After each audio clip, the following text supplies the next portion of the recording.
Primera estación, el podcast de estacionpacífico.com con Miguel Ángel Vargas. Es traído a ustedes por La Marina, va con tu estilo, Cervecería de Colima, nos gusta mucho ser de aquí, y Kiosco, celebremos lo nuestro. Noticias, entrevistas, análisis, opinión, todo lo que necesitas saber para comenzar tu día en Colima. Primera estación, el podcast de estacionpacífico.com con Miguel Ángel Vargas. Comenzamos. Hola, buenas tardes. Les saluda Miguel Ángel Vargas. Estamos transmitiendo desde el estudio Estación Pacífico, aquí en la tierra favorita del sol, en Colima capital.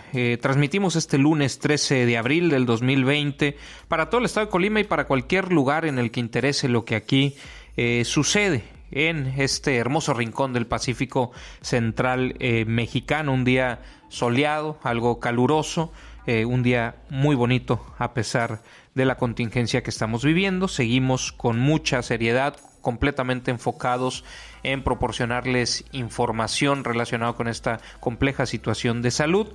Todos los esfuerzos de Primera Estación, el podcast de estacionpacífico.com y de nosotros como medio de comunicación en general, pues están destinados a aportarles elementos a ustedes que les resulten útiles para normar criterio, para tomar decisiones y para salir más pronto de esta contingencia. Antes de comenzar con la información a profundidad, algunos números rápidos sobre la pandemia. En Colima se tiene registro de 7 casos confirmados de COVID-19, 6 de ellos ya recuperados, ya recibieron el alta médica, 25 casos se mantienen bajo análisis como sospechosos y 89 ya han sido descartados luego de que en un laboratorio se confirmara que salieron negativos a esta enfermedad. A nivel nacional, 296 defunciones, 4.661 casos confirmados y 8.697 casos sospechosos, de acuerdo con los datos de la Secretaría de Salud Federal del corte de las 19 horas del día de ayer. En Colima, en México estamos hablando de 296 defunciones de 4.661 casos. Esto es una letalidad de 6.3%. 6% de los contagiados, de los casos confirmados, se mueren. 6% de los casos confirmados se mueren. En el ámbito nacional, 1.800.000 casos confirmados, más de 114.000 fallecidos. Si hacemos el cálculo, es también 6.3%. Lo que habría que decir es que, para matizar el número, porque se puede la gente preocupar mucho, porque si te da, entonces tienes casi 1 de 10 probabilidades de morir. Me parece que no es tan así. ¿Por qué lo digo? Porque en esa fracción, es decir, el número de muertes sobre el número de casos, me parece que puede haber un subregistro del número de casos que es mucho más amplio al subregistro que puede haber en los muertos, porque el muerto, antes de estar muerto, estuvo crítico y estuvo en el hospital y seguramente ya se llegó a ver un diagnóstico de que murió, de que tenía eso. Es decir, los que mueren por COVID-19 están registrados como muertos de COVID-19. O la parte que pudiera la estadística oficial no está reflejando, pues es mucho menor que de la cantidad de casos, porque hay un montón de casos asintomáticos. Entonces, si te da el virus, se te confirma que lo tienes, yo invitaría a que no hagas estos cálculos sobre esta tasa de letalidad que estoy compartiendo, porque me parece que puede estar un poco por arriba esta tasa de letalidad de lo que en realidad sucede, que pues pudiera ser bastante menos. Pero bueno, con estos números rápidos, les decía, 1.800.000 casos confirmados a nivel mundial, 114.000 fallecidos, y con mucha información más que compartir, arrancamos.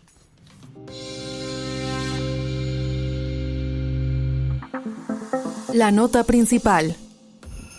¿Qué información tenemos en el ámbito local que sea importante actualizarles? Bueno, Colima, con 7 contagios confirmados, es el estado con la más baja cantidad de casos confirmados de COVID-19 en el país y es también la única entidad donde no se han registrado defunciones a causa de esta enfermedad respiratoria, de acuerdo al último reporte de la Secretaría de Salud y por lo que conocemos del único caso que queda activo de estos 7. Entendemos que esta cifra, y tocamos madera, no va a cambiar pronto, al menos en el próximo par de días.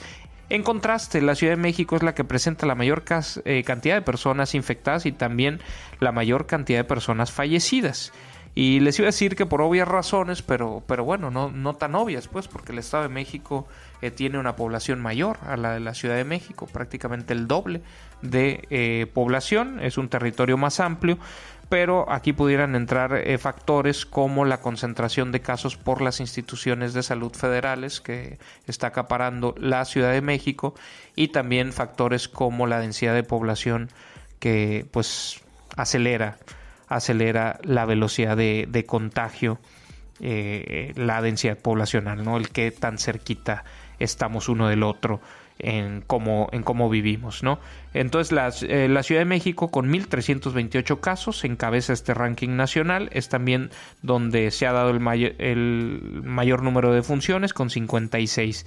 En segundo sitio el Estado de México con 523 casos confirmados, pero está en cuarto lugar en el ranking de los estados con más muertes, tiene 22, empatado en tercera posición pues con Baja California, que tiene también 22 defunciones. En cuanto al total de casos, es Baja California la tercera entidad con más personas infectadas por coronavirus, con 335.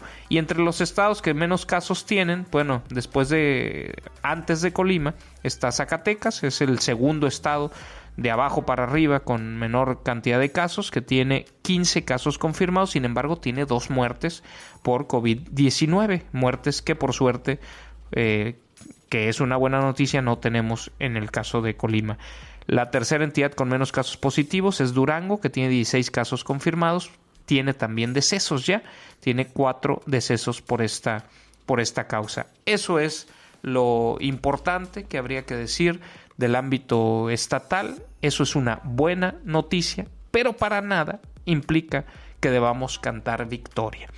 Que si entramos a la discusión que me parece más política que otra cosa, están funcionando los filtros o no, que a quién le ponemos la estrellita y le damos una medallita, yo les diría, vámonos calmando, eso no es lo importante y lo peor está por venir. Estamos en un momento de expansión de la pandemia, que no hemos llegado al pico, mucho menos en el estado de Colima, y lo que más puede servir, más allá de los filtros, más allá de los esfuerzos de los distintos órdenes de gobierno, lo que más puede servir es el cambio en el comportamiento social, el aislamiento social, el que las personas se queden en sus hogares, el que no estén paseando. Yo no sé si fue cierto esto del Viernes Santo y que hicieron ahí como unas albercadas en el Mezcalito. Me compartieron un video en Twitter. Espero que no sea cierto, que no sea de este año. La mayoría de la gente está siguiendo un comportamiento ejemplar, pero también hay gente muy inconsciente que asumen que esto, pues, que les queda muy, muy lejos, ¿no? Rásquenle un poquito y verán que encontrarán conocidos que se han contagiado de esto.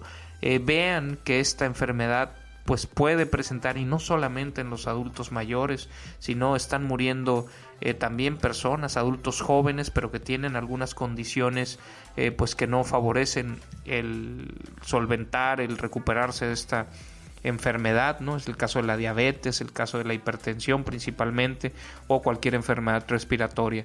Así es que no estamos para cantar victoria. Qué bueno que no tengamos muertes hasta el momento, qué bueno que en Colima haya la menor cantidad de casos confirmados, pero solamente les dejo un dato. Ya hay transmisión comunitaria, el caso 6 y 7 no viajaron al extranjero, es decir, se contagiaron aquí. También la autoridad nos descartó esta información que nos había llegado, que venían de Guadalajara, que habían ido de viaje a Guadalajara y que seguramente ahí se habían contagiado. La autoridad estatal nos dijo que eso no es cierto, o que no es la información con la que cuentan. Entonces esta gente, que era un taxista y una mujer que trabaja en una una mujer que trabaja en un expendio de tacos, pues se contagiaron aquí. Quien los contagió está allá afuera. Y si hacemos los cálculos de que por cada caso hay 8 casos no registrados según la estimación de la autoridad federal, pues hay al menos 56 casos por ahí y creciendo. Entonces no estamos, insisto, para cantar victoria, para echar las campanas al vuelo, ni para poner medallitas, ni aplaudir nada a nadie. Está para esperar que todos los niveles de gobierno hagan lo que les toquen, que no hagan grilla, que entiendan que estamos en el mismo barco y que en ese barco también estamos los ciudadanos, y pongamos nosotros de nuestra parte con todas las medidas de higiene y de aislamiento social.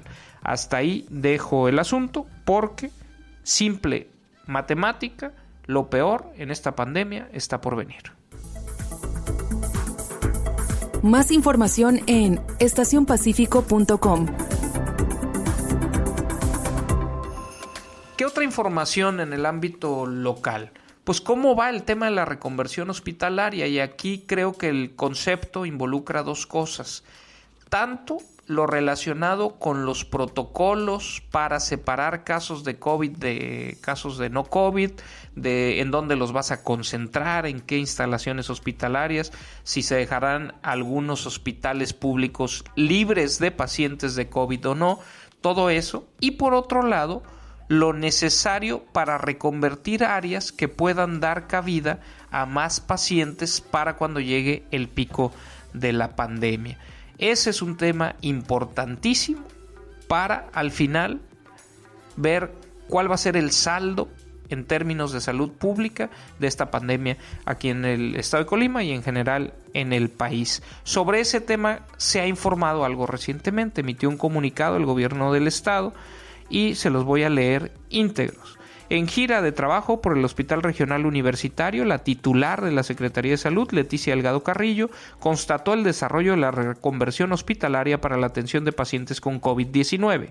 Señaló que con este concepto se refiere a tener definida la preparación para recibir y atender a pacientes con síntomas respiratorios por COVID-19, así como para evitar la contaminación de pacientes en las unidades hospitalarias destinadas para atender los casos positivos al virus. Acompañada por el cuerpo de gobierno del Hospital Regional Universitario, constató los preparativos para la habilitación de áreas, así como los procesos de atención que se seguirán para la seguridad de los pacientes y el personal médico. Adelantó la funcionaria que las principales líneas de acción operativa estarán basadas en los resultados de la vigilancia epidemiológica, la confirmación de diagnóstico, la atención a la población, así como la difusión de información. Dijo que luego de la definición y ensayo de los protocolos se anunciará la operación de la reconversión hospitalaria de todas las instituciones del sector salud, quienes han mantenido reuniones de trabajo para la definición de acciones. También comentó que se han estado trabajando con las instituciones del sector salud, las educativas, las de investigación y con diversos expertos para la conformación del Plan General de Reconversión Hospitalaria. En este recorrido, la titular de la Secretaría de Salud y Bienestar Social del Gobierno del Estado pasó por las áreas de triage para la clasificación de pacientes según el nivel de gravedad, también por las de aislamiento y hospitalización, así como la organización de los grupos de trabajo, el equipo de protección y los insumos. Durante esta gira también analizaron un prototipo de ventilación elaborado por estudiantes tecnológicos de Colima, de Ciudad Guzmán y de Guadalajara, a fin de ser sometido a valoración técnica para su aplicación en caso de cumplir con los requerimientos establecidos de seguridad para el paciente en las normas mexicanas. Pues es lo que ha informado la autoridad. Yo con esto digo, qué bueno que estén chambeando, qué bueno que estén haciendo recorridos por los hospitales. Simplemente creo que la ciudadanía merece más detalles de si ya en todos los hospitales públicos y privados tienen claridad de cómo separar los casos que vienen con síntomas respiratorios y no, si esto ya está en funcionamiento o no, y sobre todo, qué es lo que se va a hacer, cuál es ese plan, dónde se van a poner más camas de hospital, dónde se van a montar mayores unidades de terapia intensiva. Esas son las dudas. ¿Se tiene lo necesario? ¿Falta lana? ¿Ya se compraron? ¿Cuántos ventiladores faltan? Todo eso. ¿Falta personal? Todo eso es lo que quisiéramos saber con detalle, y es un ejercicio de transparencia que se le puede exigir, que tenemos derecho los ciudadanos para exigir al gobierno, a los gobiernos durante todo momento, más en una situación de crisis donde lo que está en juego es la vida de los propios ciudadanos y donde la autoridad nos ha pedido pues esfuerzos para ser parte de la solución y no parte del problema, y en ese sentido pues tenemos derecho también a conocer exactamente la información y los planes y la realidad de lo que se está haciendo en este tema y de lo que se puede hacer y de lo que se va a complicar hacer, porque insisto, lo peor está por venir. Hay otras cosas que también habría que recordar en términos de que es información útil para todos ustedes, que se están haciendo en distintos órdenes de gobierno. Por ejemplo, en el municipal hay un plan que me quedo con dudas de hasta cuántos recursos se le destinarán a esto, cuántos trabajadores se podrá apoyar, cuántas empresas, porque el plan del municipio de Colima, por ejemplo, para apoyar a las empresas y a los trabajadores de las empresas es: yo te pago el mínimo durante los meses de abril y mayo, el salario mínimo de hasta 3 de tus trabajadores. 3 si tienes 6 en la empresa, 2 si tienes 4 y 1 si tienes 2 trabajadores en estas micro y pequeñas empresas. Ese es uno de las cosas que ha anunciado el gobierno municipal y que pueden en su página tener todos los datos. A nivel estatal han anunciado cosas para, mencionaría 2. Un plan emergente de alimentario, que es llevar dotaciones alimentarias a familias vulnerables, llevarles despensas. Eso se está haciendo, ya está funcionando, ya han entregado más de 3,000. Hoy pudimos constatar en las oficinas del DIF estatal, sigue encabezando pues el voluntariado que preside Margarita Moreno en el DIF estatal, sigue encabezando pues la logística de repartición de estas despensas. Se tiene también un registro muy puntual, tiene folio cada una de las despensas, porque no es a quien se le ocurra.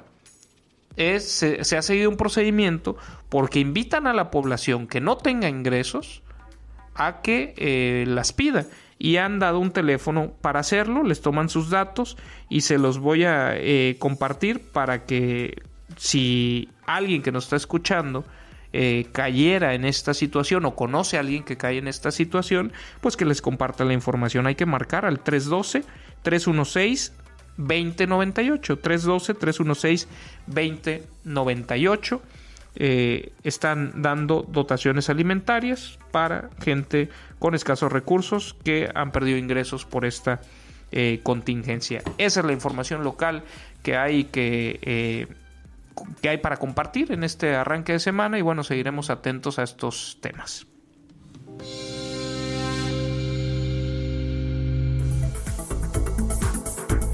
Más información en estacionpacifico.com. Información nacional. En el ámbito nacional, el presidente Andrés Manuel López Obrador anunció esta mañana la firma de un convenio con los hospitales privados del país, agrupados en la Asociación Nacional de Hospitales Privados. Este convenio tiene el propósito de que las instituciones de salud privadas en el país apoyen al sector público durante esta pandemia por el COVID-19. Con este acuerdo, los hospitales privados en el país van a destinar la mitad de su capacidad instalada hospitalaria para atender a personas enfermas del IMSS y del ISSSTE y gente sin derecho a biencia, sin seguridad social, que tenga otros padecimientos distintos al COVID. El presidente de México dio a conocer que el convenio contempla cerca de 3,200 camas en hospitales privados y que las personas que necesiten ser atendidas por otros padecimientos, pues incluso como dar a luz, lo podrán hacer con el objetivo de liberar espacios en hospitales públicos y contar con la infraestructura suficiente para en el sector público poder canalizar, atender la mayor cantidad posible de casos de COVID-19. López Obrador puntualizó que este plan va a iniciar a operar en un par de semanas y tendrá la duración de un mes, que se va a desarrollar sin fines de lucro, y agradeció la voluntad de los hospitales privados de el país, que también están haciendo de su parte. Escuchemos lo que dijo el presidente. El día de hoy vamos a dar a conocer un acuerdo que se celebró con los hospitales privados de México en el propósito de sumar recursos, sumar voluntades y ayudarnos mutuamente en el propósito de enfrentar el coronavirus, esta epidemia del coronavirus. Se trata en general de destinar la mitad de su capacidad instalada en hospitales, la mitad, para atender enfermos del seguro, del ISSSTE, y también a enfermos sin seguridad social, a todo el que lo necesite. Esto nos va a permitir liberar espacios en hospitales públicos, repito, para estar preparados y cuando se nos presente el momento más crítico, tengamos todas las camas, todos los equipos que se necesiten para salvar vidas.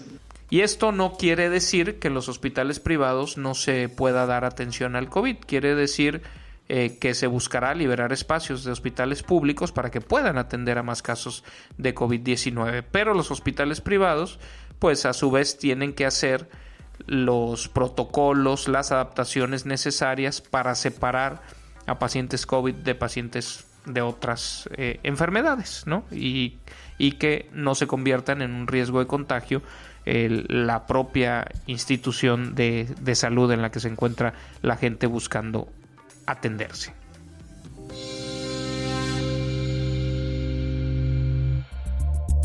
Información internacional. En información internacional, la Organización Mundial de la Salud adelantó que el día de mañana va a publicar una guía con 6 criterios para los países que estén pensando ya en levantar restricciones por esta pandemia. Estos 6 aspectos los enumeró a través de sus redes sociales y de un comunicado la OMS de manera muy sintética, y se los comparto. ¿Cuáles son los criterios para que puedan levantar restricciones? 1, que la transmisión del virus en el país se encuentre controlada. 2, que se pueda detectar, hacer pruebas, aislar y tratar cada caso de COVID, así como rastrear cada contacto de las personas contagiadas. 3, que se hayan minimizado los riesgos de brotes en centros médicos y residencias de adultos mayores. 4, que esté garantizada la implementación de medidas preventivas en centros de trabajo, en escuelas y en otros espacios donde se agrupen personas. 5, que se puedan controlar los casos importados de COVID-19. Y 6, que la comunidad esté totalmente educada, informada, comprometida y con capacidad para ajustarse a esta nueva normalidad. Ponen algunos criterios, algunas condiciones para intentar volver a la normalidad, pero seguramente los países, cuando vean si tienen esto, pues verán que tal vez la vuelta a la normalidad tendrá que tardar más, con las implicaciones económicas que ello tendrá. Pero ya les compartiremos el día de mañana que se presente esta guía a profundidad de la Organización Mundial de la Salud.